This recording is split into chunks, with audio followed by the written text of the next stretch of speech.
Wally here, and I hope you're having a good day because today I want to talk about one of my favorite role-playing games, RPGs of all time, and how that came to be, and that is Xenoblade Chronicles for the Nintendo Wii. This game is, or I should say, just in time for Xenoblade Chronicles Definitive Edition for the Nintendo Switch, and I will be picking that up because, as I just said, this is one of my favorite RPGs of all time. Why is this one of my favorite RPGs? How did that become that way? Well, we have to go all the way back when it was released in North America. That's where I picked it up. It was a GameStop exclusive for $50, $49.99, as most games, at least for the Wii, were when they were new. And I remember thinking, I need to get this. I've been hearing about this for a long time from its Japanese release. And all of the hubbub about trying to get it over to the West, and I needed to get it. There was a fan movement called Operation Rainfall that was trying to get 3 Japanese exclusive RPG-esque games to the West, to North America and other regions around the world. And when it finally seemed to pay off, and this came to my shores, I knew I needed it. And over the course of the next 3, 4, 5 years, I continuously chipped away at playing this. I actually didn't play it for maybe a year or two afterwards, due to schooling and responsibilities.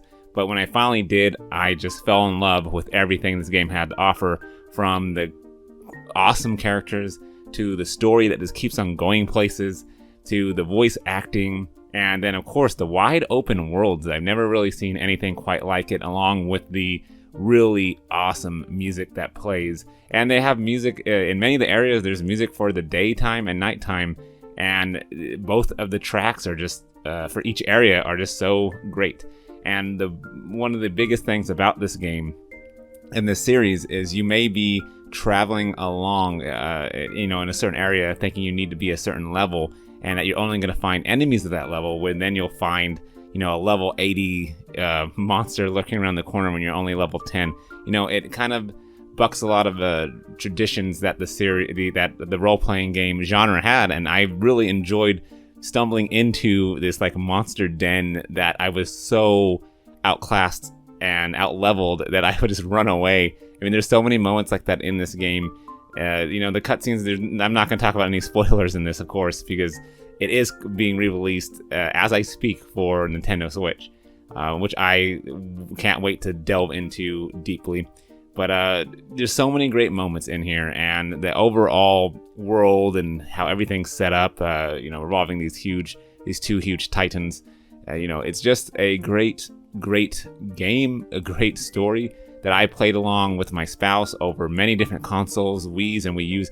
And I also bought this on the Wii U Virtual Console for $19.99, $20. So I was able to play it on the Wii U gamepad, like in a handheld mode. I would bring it to my spouse's parents' house during the holidays in order to play this game.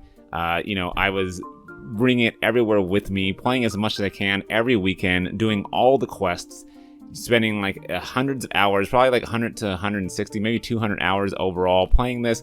And I still had more to do if I elected to do it. That's another reason why I'm excited for the Switch version, because I'm going to really 100% complete this. There's some really great moments, like me playing and, my spouse right there alongside me. She's kind of dozing off, but then this huge 30-minute cutscene starts happening. I told her, stay awake, this is going to be crazy. And then by the end of the cutscene, my jaw is on the floor, being like, what just happened? I turned to her, only to see that she fell asleep during it, because these cutscenes are pretty long. But then I imagined her, telling her the next day, like, you would not believe what just happened. Like, if I were to tell her what went on during that half-hour cutscene, that 20-minute cutscene, it would be like it's a whole new game. It's like things happen, and I can't wait for you to enjoy it if you never played this game. It's great. It's the kind of game where you can do grinding and quests. It's gonna do well on Nintendo Switch just because you're gonna have it on that handheld mode, and I'll get a lot of more of the side quests done and finding different places to explore. So this game just has become one of my top 5 RPGs of all time, and of course like my top 5 Wii games of all time. So it stands the test of time, and I can't wait for you to enjoy it, everyone else to enjoy it, and I want to re-enjoy this game. let me know in the comments what you think about Xenoblade Chronicles, and if you have this original one on Wii, or if you have the 3DS, port, or if you're gonna get the Nintendo Switch version, how this game stacks up in your list of favorite games of all time, and I would love to read all about it. As always, thank you for watching. Thank you for listening to me ramble, and I'll see you in the next video.